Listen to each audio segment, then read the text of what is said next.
Hello guys, দোকানে ছিলাম, রাত্রে ফোনের মতো রাত চলে আসলো। এখানে আমি শিশু জুড়ে চলে এসেছিলো। তারপর আমার চাচাতো ভাইয়ের দোকানে মাল চলে এসেছিলো, সেগুলো আমি দেখছিলাম।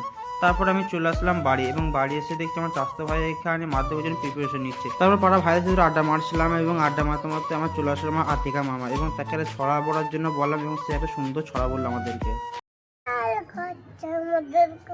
ওইখানে তো বস করে কান্না বুকে কি কান্দা আমি খাই না, তোমার পাই না, একা দিতে পাই বিস্কুট খাই।